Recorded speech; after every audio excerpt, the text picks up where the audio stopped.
आप अगर इनको छुएंगे तो आपको एहसास हो जाएगा कि जो है यहाँ पर भोले बाबा स्वयं विराजमान है। यहाँ पे कदम बढ़ाएंगे तो वो 10 कदम आपकी तरफ बढ़ेंगे। तो मेरा भक्तों से यही निवेदन है कि सावन में तो अवश्य हैं।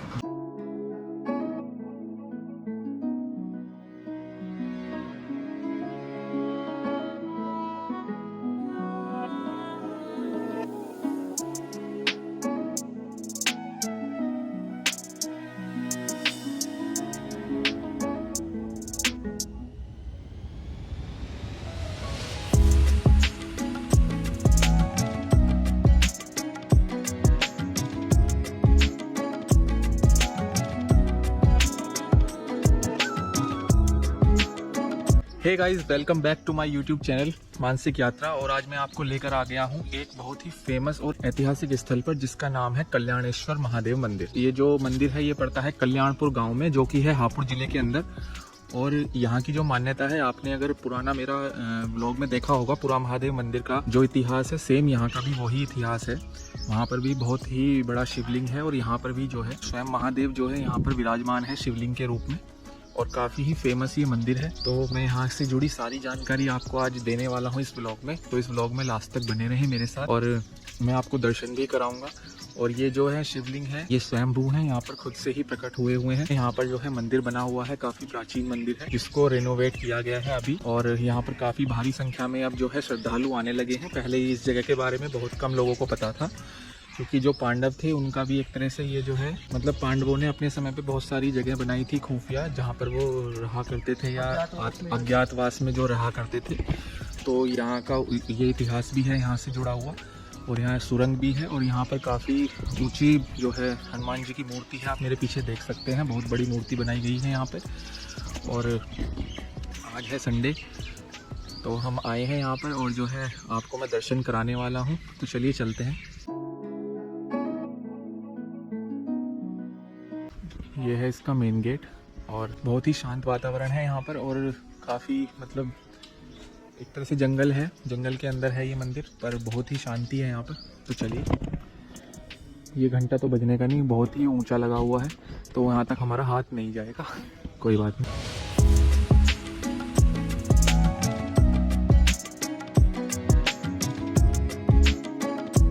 तो गाइस, यहाँ पर आप देख सकते हैं, ये जो है पीछे की तरफ ये हनुमान जी की जो है काफ़ी बड़ी प्रतिमा है यहाँ पर।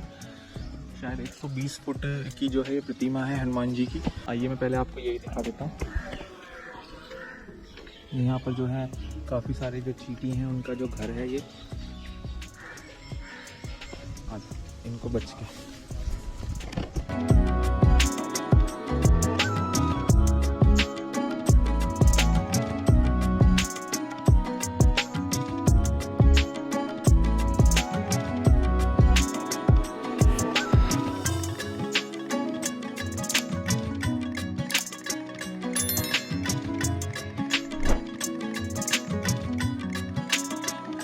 गाइस, ये है वो प्राचीन मंदिर जहाँ पर जो है जो भोले बाबा हैं वो विराजमान हैं।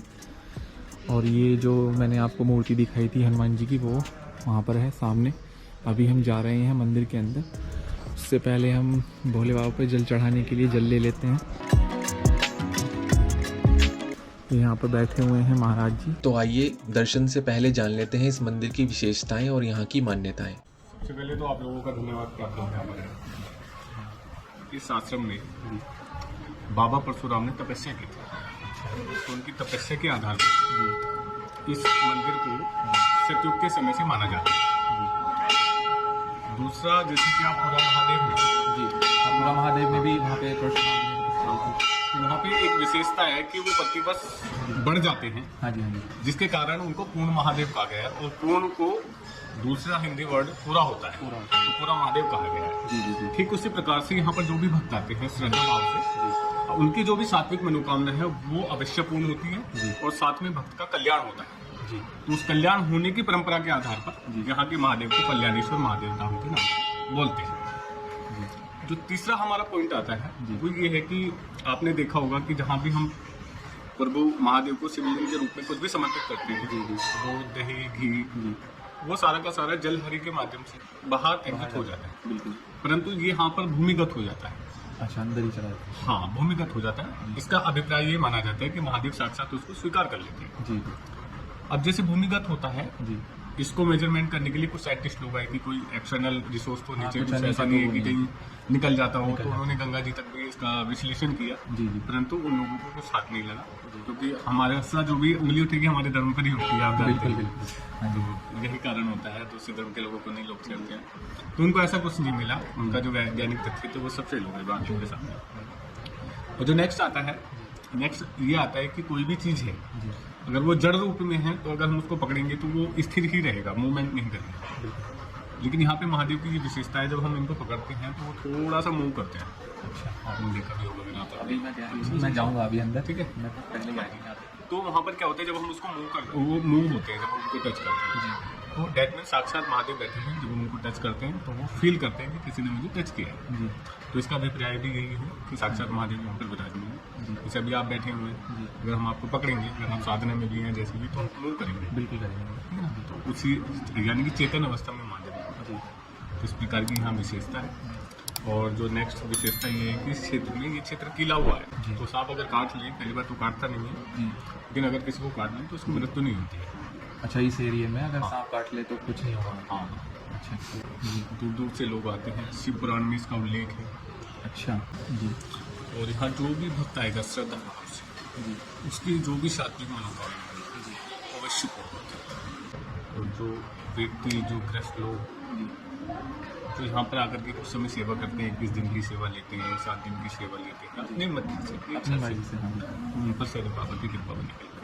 तो ये महादेव का है। जितना है। पर प्रभु के द्वारा, गुरु महादेव के द्वारा जो सद्बुद्धि दी गई, उसके आधार पर मैंने आपको बताने का प्रयास किया है। अली जी, ये जो जगह है, ये जगह के बारे में और बताइए कि जगह कौन सी पड़ती है और कैसे यहाँ पर आ सकते हैं। ये जो जगह है, इसको बोलते हैं कल्याणपुर गांव है, नजदीक में कल्याणेश्वर महादेव के नाम पर ही इस गांव का नाम कल्याणपुर रखा गया। अच्छा। पहले ये गांव नहीं था, जी। पहले ये जगह नहीं थी। हाँ हाँ, ये मैं महादेव के नाम इधर से, हाँ, हाँ। तो यहाँ पूरा जंगल ही है चारों हाँ, तरफ। हाँ। हाँ जी। तो बाद में कुछ लोग आकर के यहाँ पर बसे और कल्याणेश्वर महादेव के नाम से ही उस गांव का नाम कल्याणपुर रखा गया। तो ये जो जिला लगेगा वो हापुड़ जिला लगेगा, कोई जिला है। गढ़मुक्तेश्वर कस्बा लगेगा, तहसील लगेगी, और गाँव जो लगेगा वो कल्याण। तो यहाँ पर आने के लिए अगर दिल्ली तरफ से अगर आप आएंगे तो आपको गढ़मुक्तेश्वर सीधा आना पड़ेगा, नेशनल हाईवे। गढ़मुक्तेश्वर से आपका 1 किलोमीटर मेरठ रोड की तरफ आप चलेंगे तो आपको एक बड़ी नदी दिखाई देगी, बड़ी नहर। वो कभी चलती भी है और कभी नहीं भी चलती है। तो बड़ी नहर से जी 4 किलोमीटर राइट साइड में आप चलेंगे जी। तो ये कल्याणपुर के पुल पर आपको आना है। तो यहाँ से आप आश्रम सीधा बिल्कुल नहर पर जाते हैं। पंडित जी, यहाँ पर जो है ज़्यादा जो आते हैं शिवरात्रि पे आते होंगे, जो पहले जैसे हमें नहीं पता था, हम आसपास के ही रहने वाले हैं, जैसे हम खरकोदा में रहने वाले हैं, तो हमें अभी पता चला। तो मतलब कैसे कैसे यहाँ पे जो है विख्यात हुआ, यहाँ कोई मतलब कोई घटना ऐसी हुई जिससे कि सारे में इसका प्रचार हुआ मंदिर का। जैसे कि जंगल में आश्रम है तो ये तपोस्थली है। हाँ जी। तो आप तो जानते हैं साधु संतों का जो विशेष फोकस किसी चीज को प्रमोट करने में नहीं रहता। बिल्कुल। उनका फोकस रहता है कि इनको एकांतवास मिल जाए, हम अपनी साधना करें। जी जी बिल्कुल। तो ये एकांतवास के तौर पर यहाँ पे साधु संत आते थे, जी अपनी तपस्या करते थे, रहते थे, वो इस चीज को प्रमोट नहीं करते थे क्योंकि संतुवास तभी हाँ, नहीं, उन्हें जरूरत ही नहीं है, वो तो उन्हें तो एकांत चाहिए होता है। एकांत चाहिए है होता ना। है। तो इस कारण बस लोगों को ज्यादा नहीं पता। दूसरा क्या है कि हमारी परंपरा में जी हमारे जितने भी पुराण हैं उनको हम लोग भक्त लोग कम पढ़ते हैं। हाँ जी। उनको पढ़ेंगे तो उनको मिलेगा उल्लेख, बिल्कुल मिलेगा। ठीक है। जी जी। तो लेख मिलेगा तो जागृति आएगी। जी। तो लेकिन एक कथावाचक है पंडित मिश्रा जी, अच्छा। जो कि शिव पुराण की कथा कहते हैं। हाँ जी, है प्रदीप। तो उन्होंने शिव पुराण को पूरा अच्छे से अध्ययन किया हुआ है। जी जी जी। तो उन्होंने अपनी कथा में इस जगह का उल्लेख किया, जिसके कारण लोगों को काफी जागृति हुई, लोगों को पता चला। जी जी। तो इस बार तो सावन में काफी अच्छी संख्या में बाहर से लोग आए थे। जी जी। पहले तो क्षेत्रीय लोग थे, जो आसपास की 30, 40, 50 गांव लगते हैं, वो लोग यहाँ पर कावड़ चढ़ाते हैं, जैसे पूरा महादेव पे चढ़ते हैं। अच्छा। क्षेत्रीय लोगों को ज्ञात है इस चीज का। जी। हाँ। लेकिन जो नई पीढ़ी आ रही जी। है, अब थोड़ा सा ऐसा हो गया है कि हमारे उसमें राजनीतिक पॉइंट ऑफ व्यू से लोग ज्यादा चीजों को दिखते हैं। जी। तो अब सोचते हैं कि भाई अपने ही गाँव के मंदिर पे चढ़ा लें। बिल्कुल। हाँ जी। तो ये थोड़ा सा देखिए, गाँव के मंदिर में भी महादेव है, ऐसा नहीं है। हाँ जी। परंतु वहाँ पर क्या किया है, हमने एक शिवलिंग को कहीं से परचेज किया, जी जी।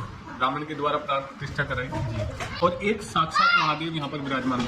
जी। तो उस चीज में तो हम चीज मानते हैं। अगर हम यहाँ पर जल चढ़ाएं, यहाँ पर पूरा सावन में जो है एक बार साल में आता है, एक बार तो कम से कम आए आप लोग। बिल्कुल। महादेव आपका आप एक कदम बढ़ाएंगे तो वो 10 कदम आपकी तरफ बढ़ेंगे। तो मेरा भक्तों से यही निवेदन है कि सावन में तो अवश्य आएँ और प्रत्येक सोमवार को आकर के भी यहाँ पर जल चढ़ें, आपका कल्याण होगा। आप अपने जीवन में और अधिक खुशहाली चाहते हैं तो जो भी आपको सेवा लगती है कि 7 दिन के लिए चलो भाई आश्रम पर जाकर के सेवा करेंगे, 21 दिन के लिए, तो वो बीच बीच में आप लोग आकर के कर सकते हैं। तो गाइज आपका नाम मैं भूल गया आपका नाम मैं पूछना भूल गया। सॉरी, मैं भी बताना भूल गया जी। मेरा नाम है स्वामी सूर्यानंद गिरी। सूर्यानंद गिरी जी। हाँ जी। और मैं शिष्य हूँ श्री महंत नारायण गिरी जी महाराज जी, जो कि गाजियाबाद में श्री महंत हैं दुधेश्वर नाथ पीठ।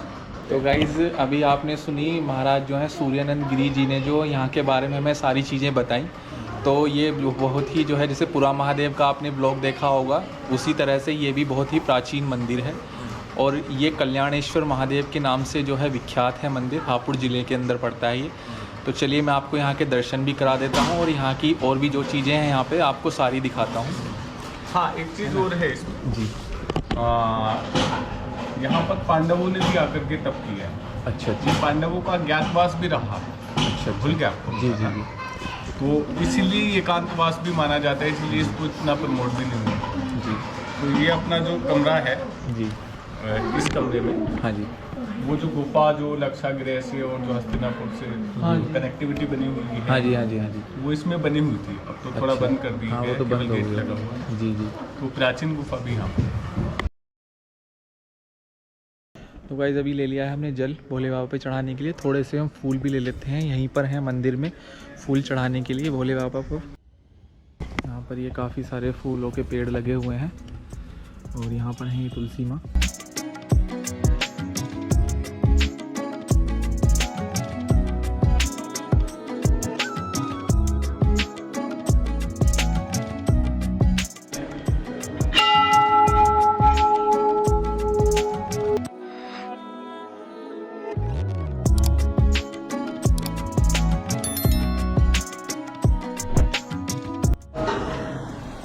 तो गाइस आ गए हैं हम ऐसी ऐतिहासिक स्थल पर जहाँ पर जो है भोले बाबा का जो है शिवलिंग विराजमान है।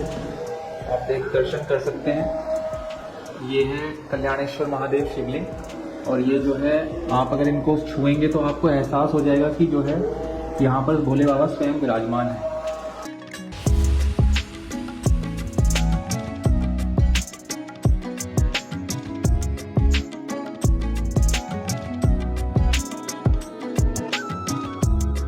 और अभी जो है यहाँ पर इनका श्रृंगार चल रहा है। ये देखिए भोले बाबा को जो है चंदन का जो है तिलक लगाया जा रहा है।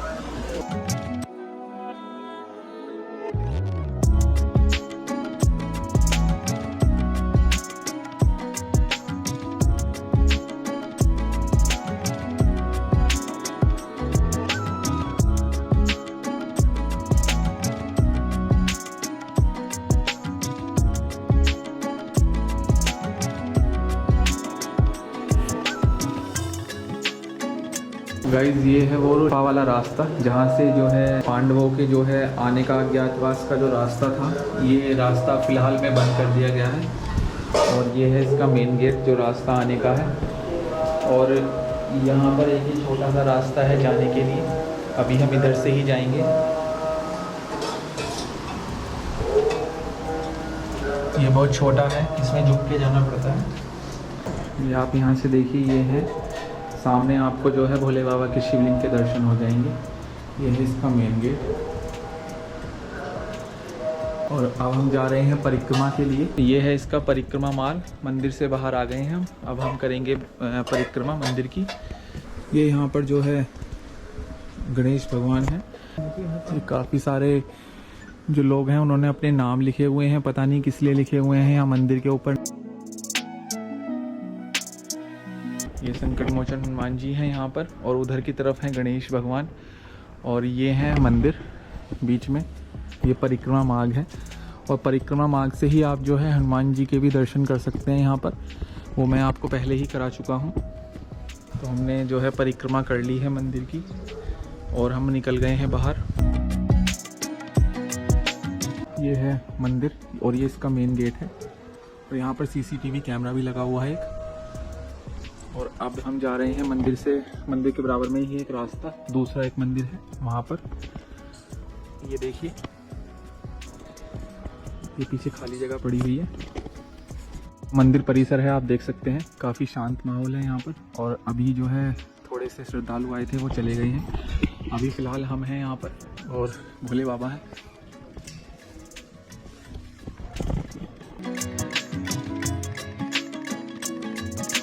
गाइस, जो मेन मंदिर है उसी के बराबर में ही एक और मंदिर है भोले बाबा का ही, और यहाँ पर भी जो है एक शिवलिंग है और ये भी काफ़ी प्राचीन है। तो गाइस, ये बिल्कुल मेन मंदिर के बराबर में है एक और मंदिर, और यहाँ पर काफ़ी बड़ा बड़ का पेड़ है, आप देख सकते हैं। और ये है पूरा मंदिर का परिसर, और ये है इनका परिक्रमा मार्ग इस मंदिर का। ये है वो मंदिर, मेन मंदिर, और यहाँ पर भी एक मंदिर है ये।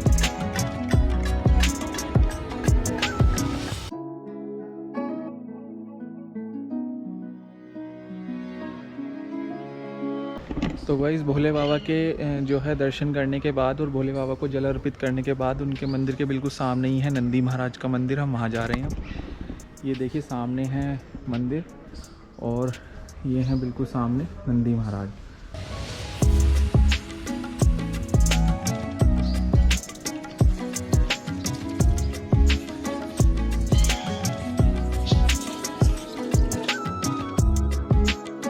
तो गाइस, हमने कर लिए हैं भोले बाबा के दर्शन और हमें काफ़ी शांति मिली है यहाँ पर आकर।